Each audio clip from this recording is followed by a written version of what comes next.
Well, hello everyone, and welcome back. We are now on episode 6 of Anticipating the Workplace New Normal Post-COVID-19. We have one video in episode 6. This is not a multi-part video. For those of you who don't know me, my name is Gretchen Asher, and I've been a change management consultant to Fortune 500 companies for nearly 3 decades. And I firmly believe that the response to this pandemic situation is going to be one of the biggest challenges employers and employees face.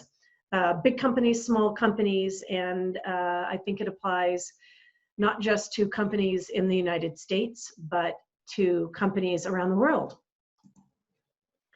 Over the past several weeks, I've been doing a deep dive into the data that's being collected by some of the top research survey firms in the US, and this data is primarily US data. And I cite my sources in every video, so let me do that. I have been looking through the data, Gartner, of Gallup, of American Management Association, of Owl Labs, and of Global Workplace Analytics. So in this episode, we're going to be taking a look at what were the identified obstacles for remote working that employers and employees raised as concerns. And according to Global Workplace Analytics, the first obstacle that was identified was management mistrust. However, there looks like a silver lining to that information, because 75% of managers reported that they actually do trust their employees who work remotely. But 1/3 of the respondents say that they struggle with wanting to see their people face-to-face a bit more. Now, if you'll remember in episode 2, part A, we actually talked about that, and I walked you through a quick action plan for leaders who have part-time and/or full-time remote workers, and what they can do to strengthen that connection. So if you want to review that, that's in video episode 2, but part A. Now, another obstacle that showed up in the research is simply the fact that working remotely is not for everybody. Some people just simply don't like it. They want a separation between their work life and their home life. So they want to go into an office, they want to work when they're working, and then they want to be done when they're done. And that's understandable. I have a consultant cohort I know very well, and when he has the opportunity to work remotely for a client, he would much rather just go into the office. He's just one of those guys of, nope, I just want to be here. I want to be on site. When I'm done, I'm done. And another point is, it may not be for everybody, simply because some workers just don't have a proper place in their home where they can set up a designated workspace, where it's quiet, where they can lay their documents, their paperwork out, and they just don't have the structure at home. And I think a lot of people have discovered during the COVID-19 stay home, stay healthy mandate, and kids have been home as well from school, that's doubly difficult. It is very hard to work at home and take care of the kids. Now, what some companies do, they've reported in the data, is that if they don't have an office space, what they do to support employees, and particularly employees who work in the same geographic area, is they will rent off-site or executive suites, like WeWorks, things like that, where employees can actually have an office space, but not necessarily in their home. Another obstacle that was raised during the survey was the concern about the out of sight, out of mind attitude, that some employees just don't want to telecommute because they have a concern that if they don't have enough face time, that it will impact their career progression. And we did talk about that in episode 5. But what successful programs do is they make sure they overcome that out of sight, out of mind attitude potential issue, by implementing performance-based measurement systems. So it's based on results, not time in the office.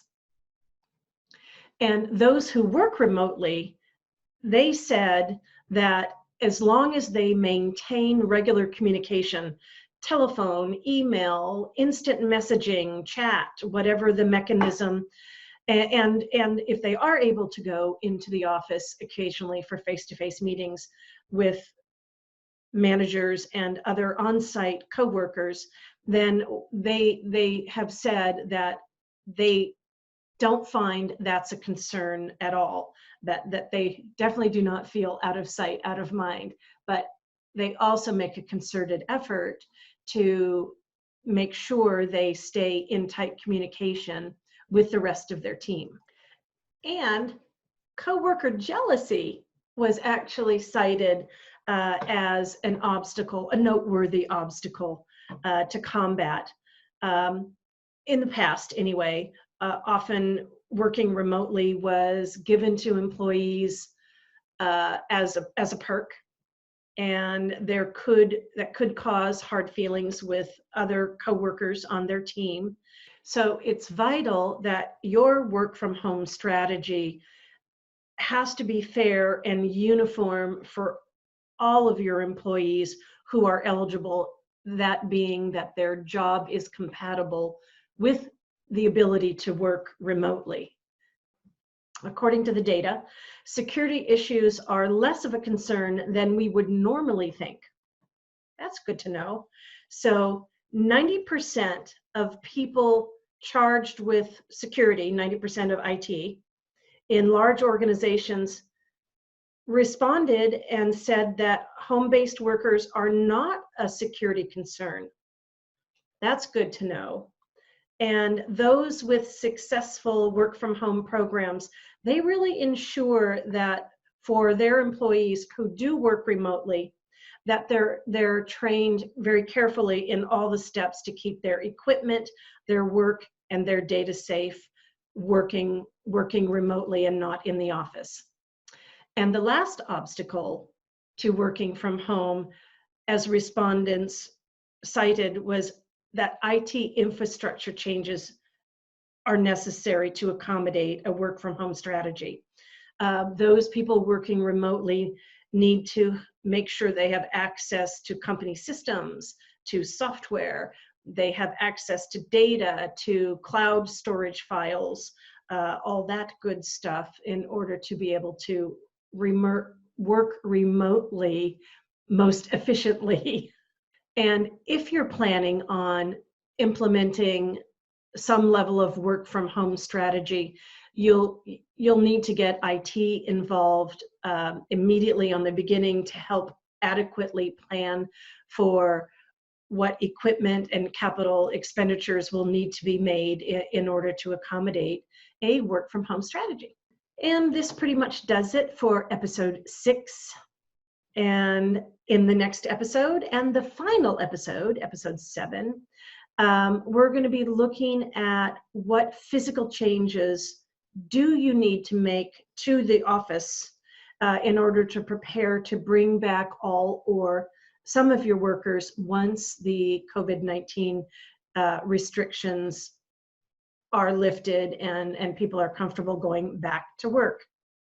So if you haven't already, hopefully you're now considering perhaps adopting some level of a work from home strategy as part of anticipating your company's new normal and what that is going to look like post COVID-19, and looping all the way back to episode 1 in this series.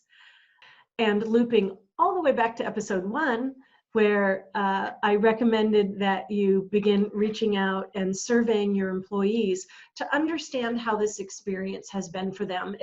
Besides being shocking for all of us to suddenly find all of us at home, all the kids at home, businesses shut down, but it's important to understand how your employees feel and what they see they would like as part of the new normal when restrictions get more and more lifted as the phases progress.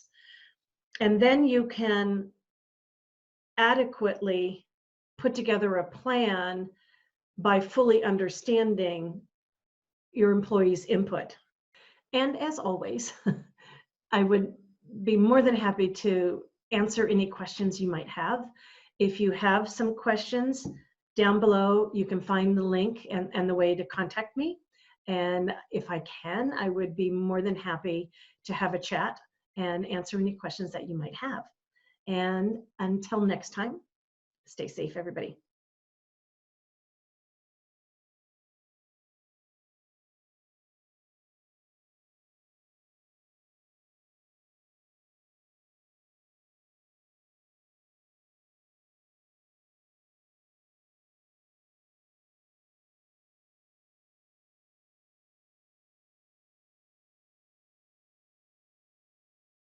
I am the Change Whisperer.